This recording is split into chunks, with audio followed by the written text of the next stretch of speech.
The glass that goes in through these recycling systems, it's the waste glass that's used for glass making. It's called cullet. I didn't know that. Cullet. Huh. That's what you call it.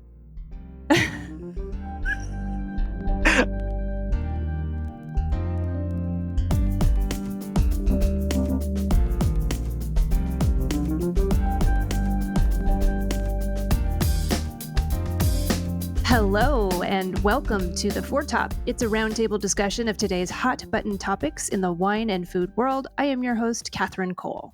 And I am Martin Reyes, Master of Wine, co-host. And Martin, I think we're going to discuss one of your favorite topics today, wine packaging. Now, how are we going to keep our listeners on board with this? I mean, we're going to talk about glass and cardboard for 45 minutes, so we're going to have to make it pretty interesting. Yeah, other than saying things like, hey, I like your packaging. Most of the carbon footprint, the GHG, greenhouse gas emissions of the wine trade lies in the package and the distribution and the transport of that package, more so than what happens in the vineyard. Yeah, that's such an important point. And we've said this before on the podcast, but so much of the sustainability conversation about wine is about vine growing, and it really should not be. I mean, of course, that's important, but Yeah, we're coming to terms with just how multifaceted the decisions are that a producer and that producer's partner in the supply chain and the restaurateur or the retailer, those decisions have impact. I will confess that I think the new level of challenge of thinking about your packaging, it is daunting because there's so many variables that have to be weighed because everything's so interconnected. Mm-hmm.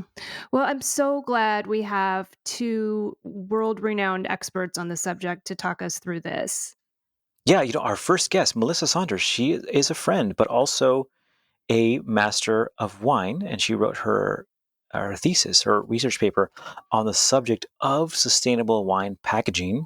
She's the founder of Communal Brands, a wine import and distribution company focusing on producers committed to environmentally responsible practices. And she also runs a consulting firm focusing on sustainable wine packaging. And she's the wine director at The Good Goods, a reusable wine bottle startup doing some really leading edge things in the wine trade for our future, our circular economy. We have such busy and inspiring guests. They're all doing a million things. And that also includes our other guest, Diana Snowden Seysses. She's the enologist at Domaine Dujac in Burgundy. She's a consultant at Domaine de Triennes in Provence. And I think if you're a rosé lover like I am, that's like such a go-to bottle of rosé. She's also the winemaker at Snowden Vineyards in the Napa Valley, as well as for Ashes and Diamonds, also in the Napa Valley.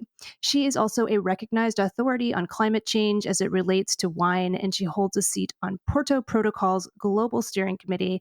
And I'm eager to hear these two chat because they have different points of view about packaging, I think it'll be a really interesting conversation.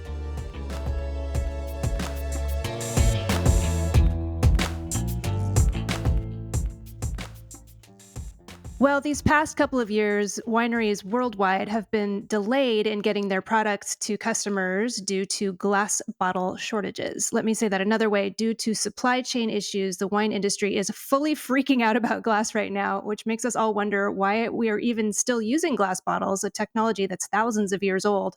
So let's kick off this conversation by maybe going around and listing all the things that are wrong with glass. Martine, maybe we can start with you. Why don't glass bottles make sense for wine?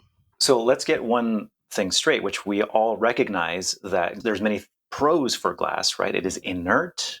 There's zero oxygen transfer. It stores great for years. In theory, it is endlessly recyclable, at least in theory. But right up front, a case of wine, 12 bottles, weighs around 36 to 40 pounds. You know how much of that actually is the liquid? How much? About 18 pounds. And it's absurd.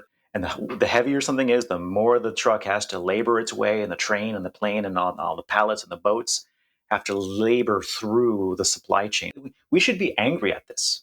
We should be angry that our packaging makes up half of the weight of our product. If we just invent wine today, we wouldn't choose glass all the time. There are some instances in which you want to have something luxurious, so we don't want to geek out too much, but the actual production of that glass, if you've ever seen the factories and you see how it's made, they look like molten lava. They look like Mordor, like the Mount Doom. There's just all this molten glass, quartz, silica, all this stuff. There is a huge amount of energy just to actually create the glass. So there's like a double whammy. And if you end up extending out an analysis of what a traditional winery from start to finish, its impact on the environment through greenhouse gas emissions, surprisingly, it's most of it, it comes down to the packaging and distribution. And that is a shocker to the trade. And one of the hotspots that we've all identified after a little bit of introspection and analysis, and after the past 2 years, where the conversation is at the forefront of many of us in the wine industry, glass is a huge hotspot for us to address. How? That's what this session is about today. Yeah, and producing glass, it's a toxic process, isn't it? Maybe our guests can speak to that. Melissa? Sure. So, Martin, you raised a number of really great points in your introduction. The problems associated with glass in the present day cannot be underestimated. One of them being the energy intensivity of production, but also, sure, the negative impact of the emissions that occur throughout that production from a chemical standpoint, in addition to issues with respect to carbon emissions, are also relevant. Martin, you were bringing up some examples. Having driven by glass production facilities myself, I'm reminded of like the Lorax, right? Like there's just all Yeah. sorts of things happening that you kind of don't want in your backyard. That being said, it is really, really interesting to me that glass continues to have the foothold that it does, given at least what I know about glass. I think one of the problems that we face as an industry is lack of education around the negative impact of glass on the environment, and also the positive impact that could be had from alternatives. We are a very traditional industry. We are really heavily rooted in it, to the point where changes in mindset can be a bit like glaciers moving, pushing a rock uphill, take your pick of challenges. But like any changes in mindset in society or in terms of human behavior, education is the first step towards driving some of that change to some more viable, less carbon intensive alternatives. Thinking about what you just mentioned, Martine, the one thing that always brings me back to glass is that one word, inert. Yeah. And that is big. You can't get around inert. That's the sticking point for fine wine. And, here I am today speaking to you from Burgundy. And the idea of putting a red Burgundy, which really deserves 20 years of aging in its vessel, the idea of putting that into anything other than glass is it's just impossible for me. And as long as you have fine wine using glass and saying that it needs to use glass, well, any other producer making anything that might be consumed in the first year by association all of a sudden has put itself into a lesser category. And so there's this problem, this dual problem of consumer perception and the fact that glass really is the best receptacle for aging. And so it's a really tricky thing to re-educate. And the way I think I would begin is to do more of like the 101 on climate change. The fact is that we have more carbon dioxide in our atmosphere than the planet has seen in 3 million years, and we're really coming up against a wall. And so we are going to have to question the things that we hold dear in a way we never thought we would have to even 10 years ago. And and so that's what opens up the discussion about alternative packaging and being really honest about whether or not your wine is going to be consumed within the first year. And I'm sure some of you know the statistics. I don't know the exact number myself, but most wine is drunk within the first year of being produced. And Melissa, do you know the number there? A specific statistic I don't have handy, but I can tell you that it's pretty much all of it. Yeah, Yeah. yeah. So yeah, our whole industry is being driven by this tiny fraction of wine. and the perception of this tiny fraction of wine. So yeah, that is where you get into the education of really associating an alternative packaging with true sustainability, and that's what we have to make chic. So this is really interesting because I think about like the supply chain issues we've been having these last couple of years, and I almost wonder. I'm not like a pro-capitalist person, but I almost wonder if like Adam Smith's invisible hand is going to force change. Like you're saying, Diana. I mean, those of us who can afford more expensive wines, maybe those are the ones that are going to stay in the bottle. And I wonder if you all are noticing with supply chain issues, is glass going to become so expensive that regular grocery store everyday wines won't be economically feasible for them to be in glass anymore? Fair enough. That's a great question and a great way to segue into something that I wanted to make sure that came out in the very beginning of our conversation. Yes, the cost of glass is skyrocketed. All four of us really on this panel have produced or are producing wine. So we're fine tuned to understand that we're looking at over $1 as now standard for luxury glass, and sometimes even more with all the tariffs and the surcharges of fuel. So, kind of like gasoline, which is also skyrocketed. We're now asking ourselves, do we need to always have a combustible engine as our main source of transportation? Do we always need to have glass as the predominant vessel for our wine? I've heard a few podcasts and climate talks, especially with Porto Protocol over the couple of years, where the alternative packaging person and the glass recycled, return, and reuse person, they got into a heated argument about which one was better. Because on the one hand, you had lighter, recyclable, and less carbon intensive. And the other hand, you had this inert, as Diane said, perfectly built vessel that is still unmatched for wine.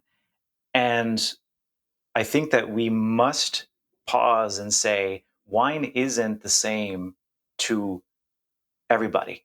The barefoot wine that is consumed almost within hours of being purchased, or yellowtail, or the almaden, or whatever, that is a very different thing. It's a beverage. It's a libation that is intended to do a very simple pleasure at the poolside, and there's nothing wrong with that. And that's where the opportunities are to find alternatives for the heavy glass, which is never going to go away, nor should ever go away, for those moments in that channel of that wine, which is fine, intended to age, has a very unique application to it, which is what culturally we think of when we think of wine, but it isn't the majority. If you're used to buying $20 or higher, we are 10%, maybe 12%, 15 max of the entire industry. The average bottle price in the US has historically been under $10. The average price.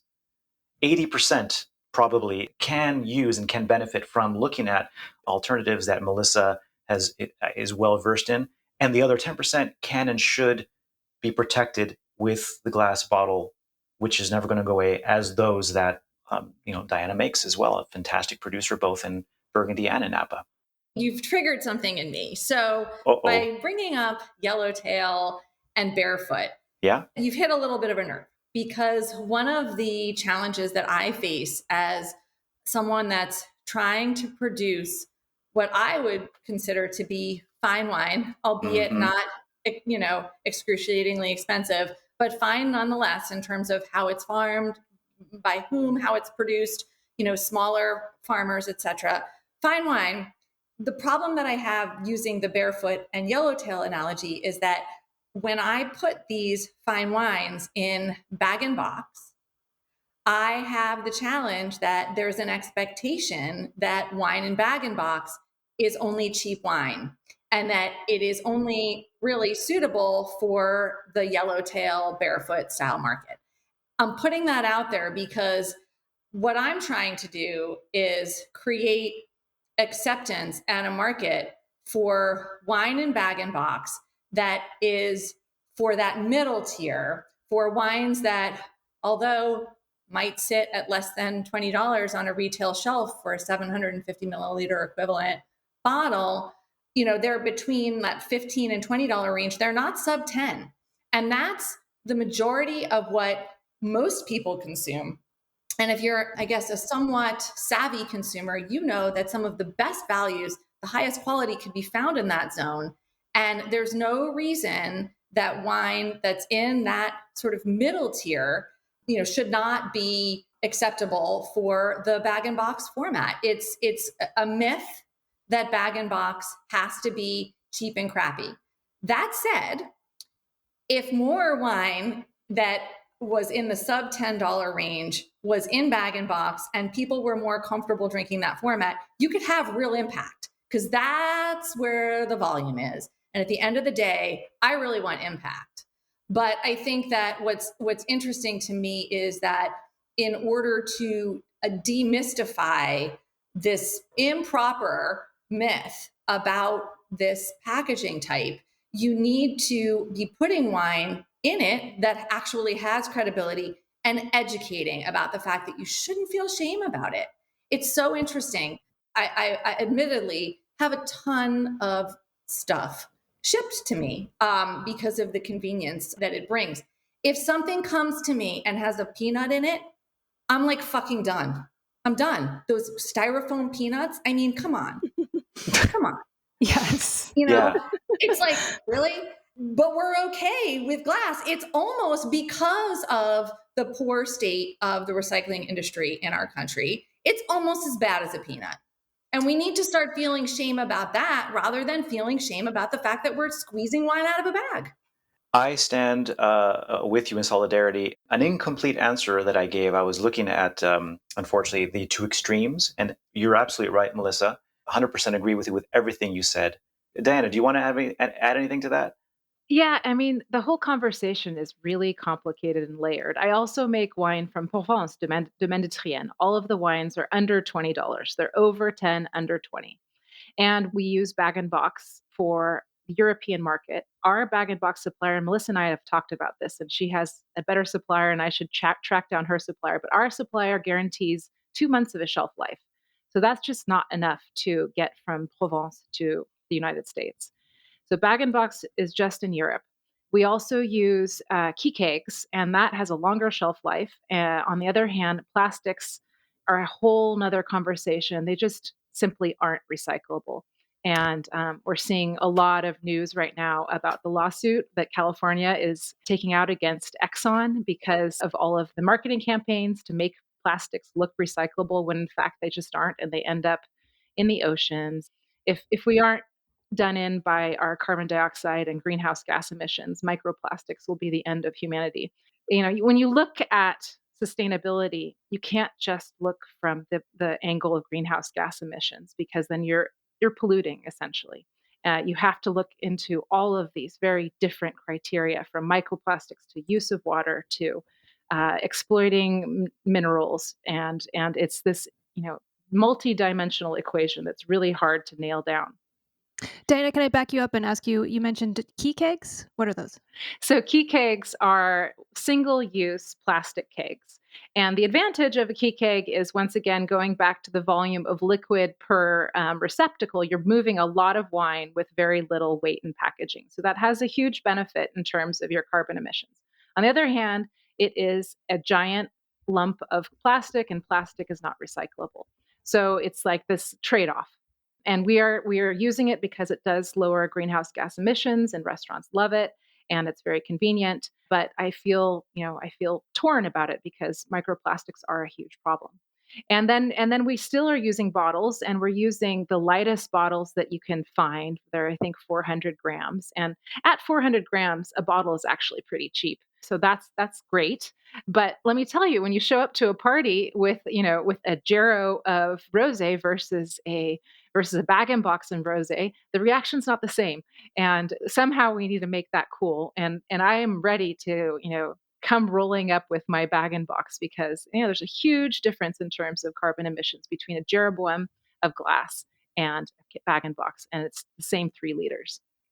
Okay, this is fantastic, and I agree. I love that party image, Diana. So it's fantastic.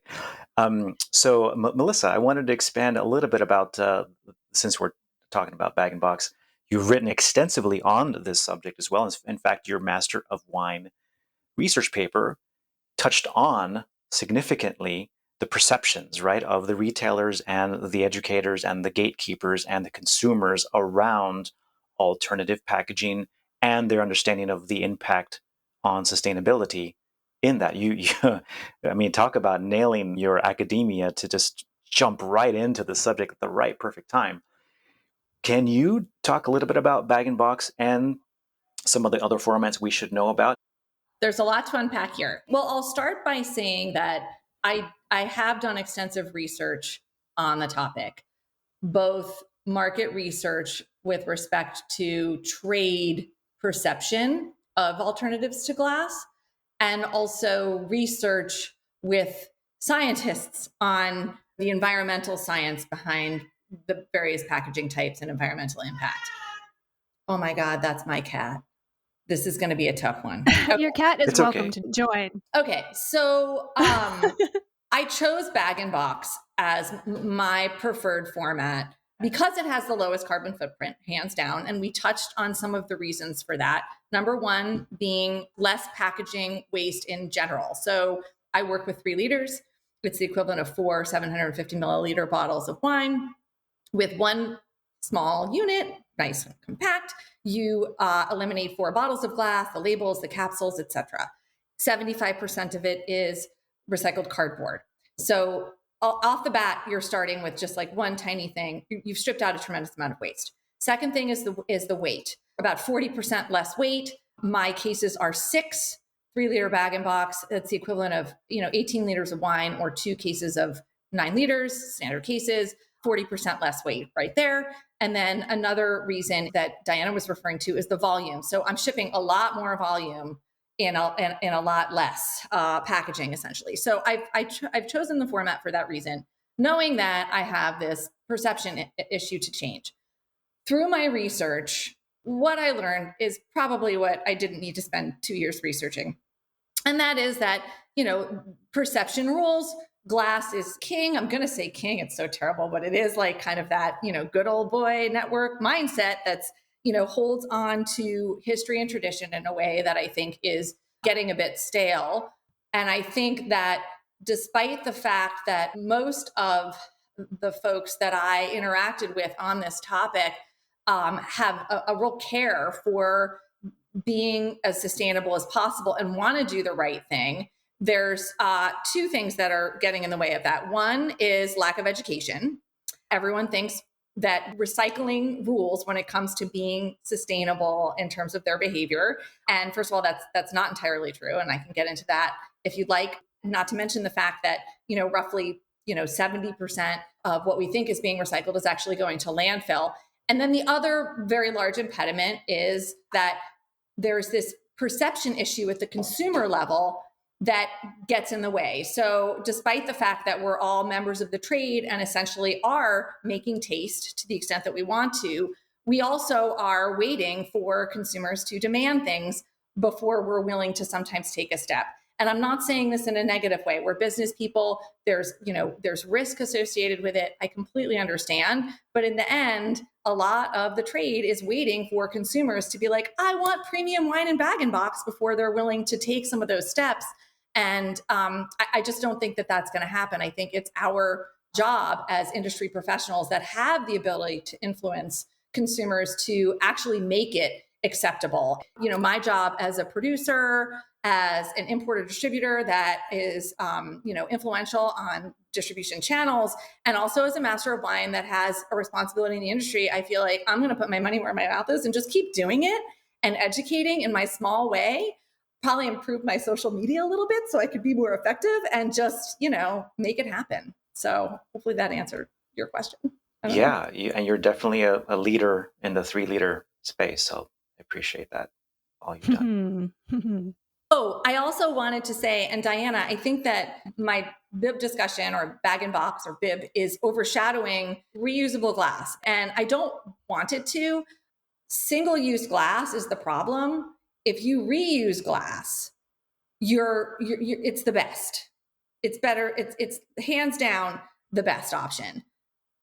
The issue with that is it is highly, highly complicated. The circular economy and developing a circular economy for glass in our industry is not a quick process. It involves a number of different steps and a number of different changes to behavior to infrastructure. It is really, really big. And bag and box is more instant gratification. But I think down the road, I would love to see us moving and continuing to move in the direction of a reusable economy for glass, for our industry in as many ways as we possibly can. It's just we have to crawl before we walk. And Diana, you can probably speak to this, the standardization issue, just even reverse logistics and the challenges with that. So it's a lot. Can we really quickly explain, Melissa, a little more what you're talking about? You're talking about a glass bottle that is refilled and reused over and over. It's never put into the recycling bin. That's correct. So essentially, the ask is that the glass that the consumer purchases with that wine in it, once they finish that bottle, that they don't put it in their recycling bin, that they actually hold on to it and return it to a place that would accept returns. Or in certain instances, what we're working on with Good Goods right now is just make it available so that it could be picked up, like the milkman. Mm-hmm. Yes. Well, Diana, I hear that you are a big proponent of this idea of a universal wine bottle. So maybe you can tell us more about this idea, this concept. Yeah, thank you. No, I knew we would get here, so I was just patiently waiting. And I think actually, if you don't mind, I'm going to back up and just tell the story from my point of view from the beginning. Please, please. Yeah, okay. So yeah, I'm a winemaker both in Burgundy and in California, and I have always been concerned about climate change, but it really only kind of hit home and fell on me like a ton of bricks over the 2017 vintage in Napa. And it was, that was the first fire vintage. But before the fire vintage, we had this heat wave over Labor Day weekend where the temperatures got up to 120 degrees. And I grew up in St. Helena and I grew up in the Napa Valley. We had never in my life seen temperatures like that before. And that's when I realized that really what I love, what I do, may not be possible for the future generations. And I just, from that moment on, threw myself into studying climate change and how our industry could be powerful to decelerate it and raise awareness. And the elephant on the couch is absolutely glass bottles, and that's what we're talking about today. And so there's a lot to weigh in terms of true sustainability and the life cycle analysis of a bag and box versus glass. But the fact remains that I make wine that really is in a category that has to be put in glass. And so, I just considered that within my sphere of control a limiting factor. And so I just came to the point where I realized, if we're going to be giving things up and if we're going to hang on to what is truly necessary, inert receptacle is, it's kind of the thing that you hang on to, and other stuff you can let go of. And in order to make glass conform with the Paris Agreement, which is to say, to get our country, our businesses, our families, our households to zero emissions, well, then you have to embrace a zero waste approach to life in all things. And zero waste means you don't just use something once and throw it away.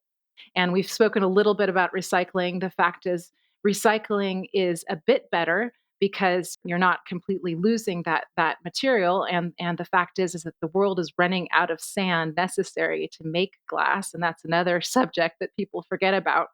We still have a few years before us, but you can't make glass from desert sand. You have to use riverbed sand, and there's less and less of that. So recycling might be an answer to that problem, but it takes so much heat to melt glass anyway, and the recycling system is completely broken in the United States, and it's better in Europe, but it's still not 100%. And really, the best thing would be to reuse glass, as the wine industry did not very long ago. And so the fact is that this is something that is easier in Europe because it is something that has been done historically, and the infrastructure is still there. And I'm lucky enough to have a company just 10 kilometers away from my winery that has been washing glass continually since the beginning of the company in 1945. And they wash hundreds of thousands of bottles a year, and those bottles are reused. And that is, as Melissa says, a really complicated infrastructure to put in place when it doesn't exist. But when there is already a beginning, then it's just much easier to get it to take off. So I think yeah, that is where my focus will be, is more in getting that infrastructure to have liftoff.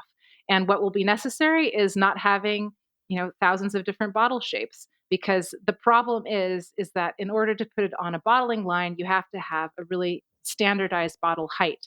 And the bottling, the wine world has standardized the size of a bottle opening, because a cork is standard no matter where you are in the world. So the opening of a bottle is a standard diameter, standard length. All we need to do now is to standardize the bottle itself. And it sounds like a huge undertaking. And people in my own industry say, "You're crazy." And then I come back to them and say, "Don't you realize if we don't get to zero emissions, your children won't make wine? It will be over." Mm. Am I actually crazy, or can we give up our individual bottle shapes and share a bottle? Diana, when I think about this, one thing that gives me hope is not so long ago, shipping containers were all different sizes and shapes. And at some point, the entire industry said, wow, imagine if shipping containers were all the same size and shape, and we could just stack them on trains and stack them on ships. And no matter what company owned the container, it was the same shape. At that time, I don't know exactly what year that was, but I do remember reading about it. Everyone was like, "Oh, there's no way we can do that," and now it's just a given. So I feel like there's hope. I believe that this is going to happen, and I'm so pleased that you are a driving force behind this. Yeah, Yeah, no, definitely. I agree, and there are more and more companies that are doing it, and it really is already starting. And I see it more as an opportunity, because there are a lot of businesses that need to start existing. Places where you can accumulate dirty bottles and have them washed, and that's a whole business that is a service, because not every producer has room for that. So I think that it's actually an opportunity in disguise, and it's only a matter of time. When people ask me what Oregon sparkling wines they should try, I always mention Grand Moraine. And I am such a sparkling wine freak that I wrote a whole book about it called Sparkling Wine Anytime. And in that book, I recommend Grand Moraine's Brut Rosé. So I am just tickled that Grand Moraine is sponsoring the Four Top this season. Winemaker Shane Moore's style is just super polished and elegant. His Brut Rosé offers up fresh raspberry and strawberry notes from the Pinot Noir and Pinot Meunier. Grand Moraine also produces a vintage Blanc de Blanc, available only at the winery or via the website. It spends 5 years en tirage and is just so stylish, with notes of lemon curd and brioche. You've got to try these wines. Order some of that delicious bubbly at grandmarine.com. It's GRANMORAINE.com. Use the promo code 4TOP for complimentary shipping. And while you're there on the Grand Moraine website, reserve a tasting. Get on down to the wild western edge of the Yamhill Carlton appellation and sip some of that delicious bubbly at Grand Moraine's beautiful open-air winery. Thanks so much for sponsoring us, Grand Moraine.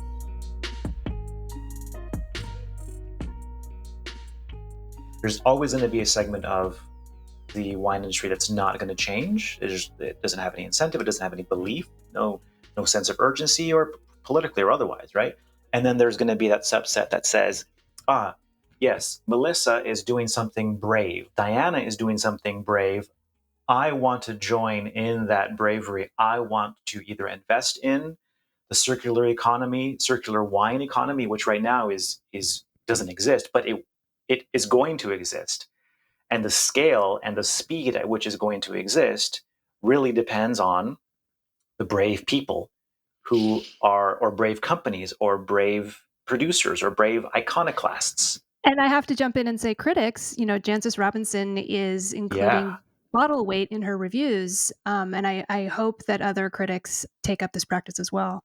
Yes, Robert Parker, wine advocate, the new leader there, was one of the first, is I think the first to consider the sustainability chops, if you will, of the wines that they are reviewing. The LCBO, this is in Ontario, the monopoly companies that buy for the whole province or the whole state or the whole country in like Sweden or something like that, they are instituting weight limits to their bottles at a certain price point. You're right, actually, Catherine. If there are enough commercial reasons to say, okay, fine, I don't really believe in lightening my glass, but if I want to conquer a new market out there, fine, I'll do it. Yeah, and now we do have these supply chain issues I keep mentioning where, small producers are telling me, I can't get my bottles, I can't get my bottles. And I say to them, imagine if there was just one universal bottle, then you could get it from any supplier, Right. you know? Which is part of the problem also. I mean, historically, bottle suppliers have been against this idea. It's not, it's been a long time, a long discussed issue, but we have a major positive piece of news is that Veolia is coming out with a universal bottle. They're designing it now, so that's a huge piece of the puzzle, And and what's will make Veolia? Can you tell us? it's just one of the big bottle supplying companies. It's one of the biggest in the world, and they're coming. All bottles are washable, but they are embossing a special symbol on the bottle so it conveys to the consumer that it can be reused. Because you can't have different, as I said before, you can't have different sizes of bottles. So you need to have so it gives the symbol so that the consumer and the bottle washer know that it is the same size and it will be standardized. And can we follow up on this idea of reusing these bottles? Melissa mentioned Good Goods, a company that she's involved with Diana, I think you said you were as well. I think there's also a company called Conscious Container. Conscious Container is another one. Yeah. What do these companies do exactly? Logistically, like how do they gather the bottles and wash them? So Conscious Containers is a startup that's still raising money, and they will be a washing service. And I believe that they do not collect bottles. That is a separate thing that has to be organized. The Hmm. company that I have here in Burgundy does collect bottles from the winery. They even collect bottles as far as Belgium and Corsica, and they are shipping containers of empty, dirty bottles, washing them, and then shipping them back, which of course has a carbon footprint. And ideally, there would be washing stations closer to our viticultural areas and more of them.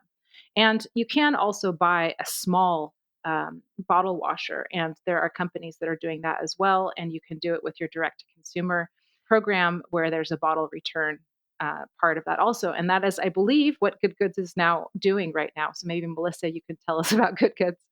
Sure. Yeah. So Good Goods did start with the retail tier, meaning their initial focus was counting on that consumer bringing that bottle back to the retail store so that enough glass could be returned so that it could be washed and reused. The sad reality was that a lot of bottles were not actually coming back. They came back when there was a what I'll refer to as a very high level of engagement at the retailer. And what I mean by that is the retailer was really into this and was educating that consumer and being very forthright about the environmental benefits and what needed to be done and such. And then bottles were actually being returned, but it was still a staggeringly low percentage relative to what we expected. So, with that knowledge, we revamp what we were doing and are focusing more on direct to consumer and wine clubs that are focused on zero waste. And so, when the wine is delivered for the club, the wine bottles that are empty can be simultaneously picked up and returned so that they could be washed and reused. Another layer of complexity with this, although we're increasing our number of returns because essentially no one has to actually bring the bottle back and we're making it really easy, is the reverse logistics piece of this. What is reverse logistics? Well, forward logistics, I guess we'll start there, is things being delivered to you. So UPS, FedEx, you name it, they're bringing things to you. That is their job. There currently is no service where the forward piece of the logistics, the delivery, and the reverse piece of logistics, which is the pickup piece, are actually tied together. So currently, until now, and Good Goods, if a company, whether it's wine or groceries or any type of goods, was interested in participating in the circular economy and having their packaging be reused, they had to have the carrier drop it off and then a separate trip for a carrier to pick it up. This was not only economically unsustainable because you're basically paying for two trips and nobody wants to pay that much more to be sustainable, but it also, from an environmental perspective, just makes zero sense. So Good Goods is doing it. They're dropping off and they're picking up. So there's a logistics component to the business that when I initially came on board did not exist. But we saw this logistics piece as vital to any company actually having a viable shot in the reuse space. It really came down to economics. So now, not only is Good Goods delivering and picking up wine bottles, for wine clubs, but it's delivering and picking up a whole other slew of goods that the customer that's interested in being sustainable and participating in the circular economy could be ordering, and they're handling the forward and reverse logistics. What are some of those other goods? Oh, it's some grocery companies, so high-end olive oils and other sort of fancy food goods. It's very, very, very, very interesting. I think the thing that's been most interesting to me, and circling back to what we spoke about earlier, is that there are so many layers to this that are absolutely surmountable, 100%. But it's going to take time. It really is, and it's going to take a commitment now. Yesterday, really. It isn't something that you can just turn a switch on and then all of a sudden it can happen at a level and a scale that can have impact. But the sooner we raise awareness about the problem, about what solutions are required. I think, Diana, the fact that Veralia, the glass company, is actually taking that step is a huge positive sign because they see the writing on the wall. Yeah, no, absolutely. Yeah. And in the end, for most large companies that are deeply embedded in their industry, whatever it is. So if you're a glass producer, of course you're going to be super freaked out. Your whole business depends on as many different shapes and sizes as possible, and you're probably like in cahoots with the bottling lines to ensure that it's a whole big web of a mess, and it is very, I guess, capitalistically minded.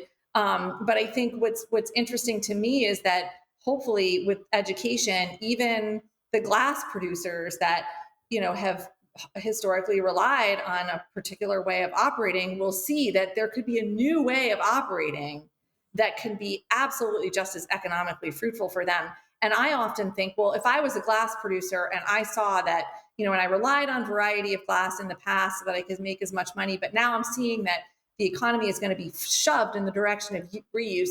Well, maybe I'd consider charging for washing there's a lot of creative ways that you can be entrepreneurial and just kind of see where things are going.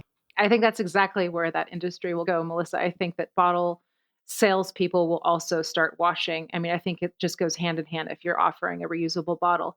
And you can understand from what Melissa was talking about with the reverse logistics. If you have a bunch of different bottle shapes, some of which can be washed and some of which cannot, I mean, it's a fundamental problem. In order to get to bottle reuse, we have to limit bottle shape. And the other piece of the puzzle is changing our labels. In the 80s, we moved from labels that have glue and they come off pretty easily to these sticker auto adhesive labels, which stay on for a long time and they don't come off in champagne buckets, but they don't come off when you want to wash and reuse the bottle. And so, one minor victory getting to our ultimate destination of bottle reuse for me this year was I started a tiny brand just to essentially at the time it was to work with good goods, and Melissa, you and I should start that conversation again. But I tracked down a auto adhesive label that is theoretically hydrosoluble, so that's something that we're going to see if it actually proves to work or not. But getting off the label is another big piece of the puzzle, which, as Melissa says, not insurmountable, but needs to be solved in order to get where we want to go. As I'm listening to both of you back and forth, it's a brilliant conversation. It strikes me, and it's been that way for a while. I've thought where, from the perspective of the consumer, the idea of convenience has probably been, it might have been seen as one of the banes of sustainability. Mixing cardboard and plastic packaging in such a way that makes it more difficult to recycle. There's many ways for us to think creatively, as both of you have expanded upon, where you use the convenience for good. If we have a standardized bottle across the board, think about how convenient that would be. If we make the reverse logistics easy for the consumer, that really again uses convenience to incentivize everybody to do the right thing. The glass return and reuse horizon is probably closer than we think, but it's still in the future. we are running out of time on our episode, but I want to at least acknowledge to our listeners that other alternative packaging, like cans, of course, like mimic bottle mimickers, where it's not the glass, but it is a alternative material that still has a shape of glass, is lighter, can still be, put into your wine rack. There are probably articles that you can read about which one has the highest, lowest carbon footprint, which one stores wine over 2 months versus a year versus 6 months versus 3 or 4 years. There's a lot of that we probably won't get to. That again strikes at convenience and creativity, right? Which is something that's present now. And I think I wanted to ask Diana, like, is there a space for you to consider some of these other alternative packages in the meantime?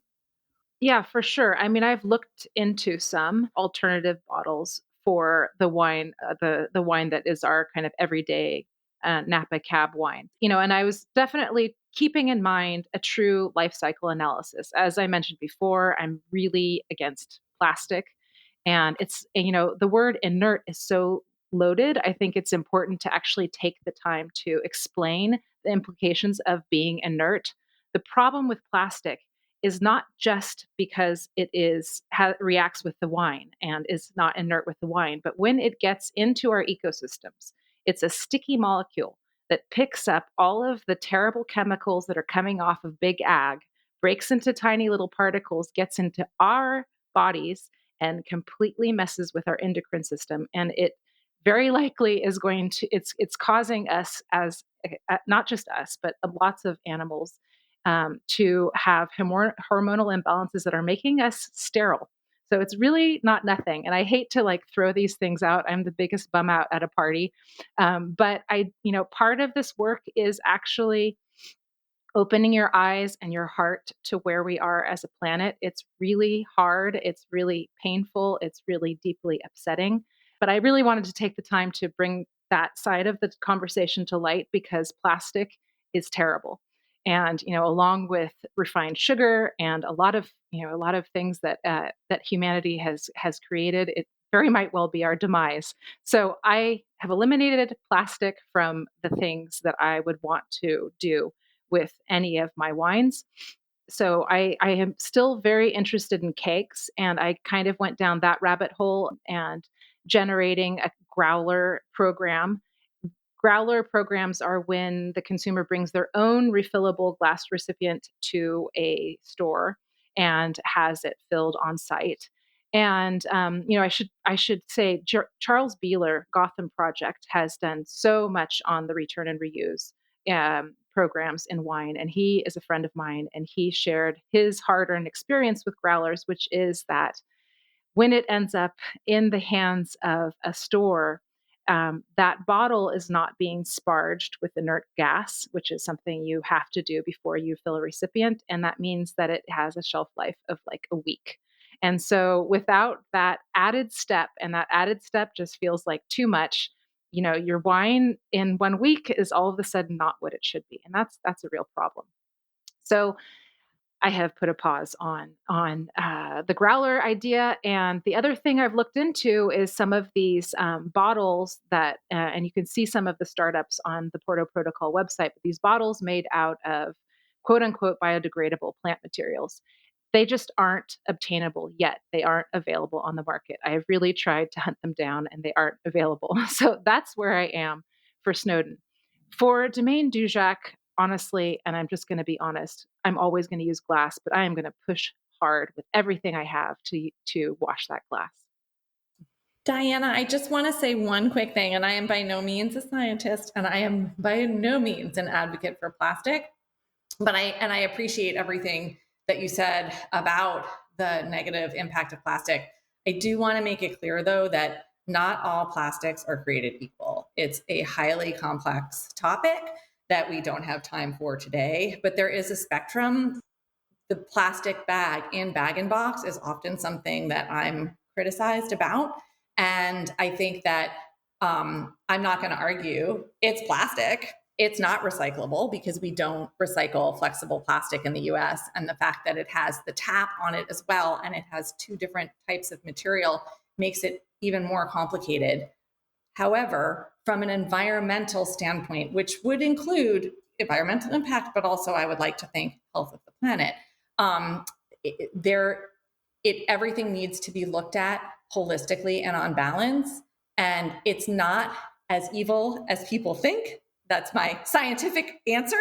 And as an example for that, I will say that I admire tremendously the Nordic countries for their environmental behaviors. And I will shout out to Sweden and the Systembolaget, which is the monopoly that purchases for the entire country. And their wine retail system, the Systembolaget, it is comprised of over 60% bag and box for the environmental impact. So I think that there's, of course, I'm not here championing plastic, but it's all there is a spectrum and it is all relative. And that should not be the reason that people dismiss the environmental benefit of 3-liter bag and box.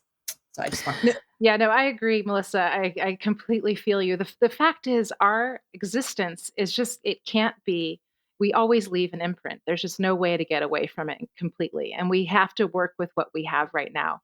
And I use bag and box. Like I said, for Domaine de Triennes, we use bag and box in Europe, and we use a plastic key keg in the world. And because it's an impossible equation. I'm sitting here in France where all of our electricity, or 60% of our electricity, is powered by nuclear power plants. And I actually believe that nuclear power plants are probably the least of our problems right now. So it's a very complicated, impossible thing to get perfect. Yeah, this is such a tough issue, but I thank everyone for bringing their perspectives. It sounds like there are a number of different solutions in front of us, and what we really just need to do as an industry is educate ourselves and just keep pushing for all of these solutions instead of ignoring the problems or dwelling on them. And with that, I'm sorry to say it's time to wrap up this episode, but we don't want to let you go until we've heard your dessert wine courses, everyone. Something special you've been enjoying lately, perhaps related to wine. Diana, did you have a dessert wine for us? A recommendation? Yes, when I get way too bummed out about the state of the planet, I have a lot of fun with some of these different Instagram accounts, which are poking fun at the seriousness of the wine industry. And the three that I follow now, and please let me know if I'm missing some, but the three that I'm really enjoying right now are at Shitty Wine Memes, Oh yeah. and yeah, so good, at Subculture Sommelier, and at Cool Wine Kids Only. Those get me laughing when I'm feeling desperately depressed. I don't know the other two, so that's great. I just Shitty Wine Frames creators, acquaintance of mine, and I admire what she's doing. So I want to find out about the other two. Okay, great. Thank you. I think we all need that right now. How about you, Melissa? So I don't really eat dessert. And when you posed that to me, I was like, well, I am kind of obsessed with cheese. Cheese is my dessert, and something that I've been enjoying a lot lately that I am a huge advocate for is it's a cheese produced by a really small farm up near where I am in upstate New York, and it's called Nettle Meadow. And they produce a cheese called Kunik, Kunik, which is a mold ripened goat and Jersey cow triple cream, which you will like die from. It's ridiculously delicious. And not only do they produce delicious cheese, but it's also, the farm is also an animal sanctuary. And we are huge animal lovers over here with cats and dogs and chickens and soon to be a hedgehog. And so, yeah, so that's my dessert course, stinky cheese. Love it. How about you, Martine? My course today is actually going to be a little bit of binge watching on Netflix. Trying to be, more consume vegetarian food whenever possible. And a title caught my eye, which was The Bad Vegan. It was about a restaurateur in New York. It's a fascinating story. And if you're into good real life drama of, how a darling of the almost celebrity restaurateur in New York had a massive fall from grace, having been found by, according to the story, where she was fleeing New York because she had embezzled a bunch of money with this scam artist who scammed her too. And then they were found because they ordered takeout pizza from Domino's in a seedy hotel somewhere in the middle of the country. That's a fantastic story that I binged on. I knew about this story and went through a phase of cleansing and stuff, but I didn't know that it's now on Netflix. I can't wait to watch that. Thanks. Well, I feel like my dessert wine is a little boring after that. With this warm weather, thinking back to a trip to Sardinia in April, and the wine I fell in love with there, I know I should say I fell in love with the Cannonau or the indigenous Cagnolari, but the wine I fell in love with in Sardinia was Vermentino. And I mean, total showstopper wines there. Not enough of them are imported. If you're able to get your hands on a really good vineyard designate Vermentino from Sardinia, holy cow, I'm just crazy for these wines. The producer Mario Bagella, I visited in the Sorso area on the Gulf of Asinara. His Vermentino just blew me away. So that's the wine I'm drinking right now. With that, thank you so much to our guests. This has been an amazing conversation. So much to think about as we move forward. Thank you, Diana. Thank you, Melissa. I just really appreciated hearing your perspectives on this subject. Thank you both. It was a pleasure. Thank you so much to our amazing panelists. You can find Melissa Saunders, Master of Wine, online at communalbrands.com, COMMUNAL, brands.com, and thegoodgoods.co. And you can find Diana Snowden Seysses online at dujac.com, triennes.com. I should probably spell those two. Probably. Dujac is Dujac. Triennes is Triennes. Snowdenvineyards.com. That should be easy enough to find. And ashesdiamonds.com. Excellent. And you can find me, Martin Reyes, at reyeswinegroup.com and NapaThrives.org, Napa, THRIVES.org. We are gunning for a gala coming up. Napa Thrives. Great cause. Great organization. Thank you. Thanks for moderating, Catherine. That was awesome. Oh, it's so much fun. So much incredible. So many people came up to me like, who's Catherine? She's awesome. I'm like, yeah, I know her. She's my buddy. I know the founder. Anyway, you can find me, Catherine Cole, at catherinecole.com, or even better, please find me at theforetop.org. And hey, listeners, please let us know, what do you think of the idea of a universal glass bottle? I'm in. Should we get rid of bottles altogether? Let us know your thoughts. Please visit theforetop.org, where you can find our social media handles, and you can tweet at us or message us on Instagram. And please subscribe to The Foretop on your favorite podcast app. Leave us a rating on Apple Podcasts so that others can find us. Signing out here from the high-fiber, protein-packed city of Portland, Oregon.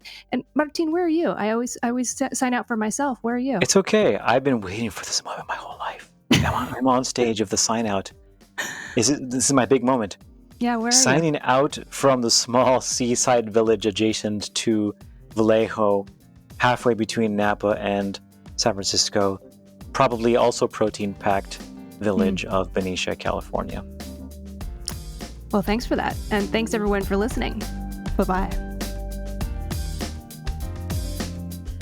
This has been the Foretop Podcast. Catherine Cole is our executive producer, Izzy Kramer is our senior producer, and I'm Keelan King, sound supervisor.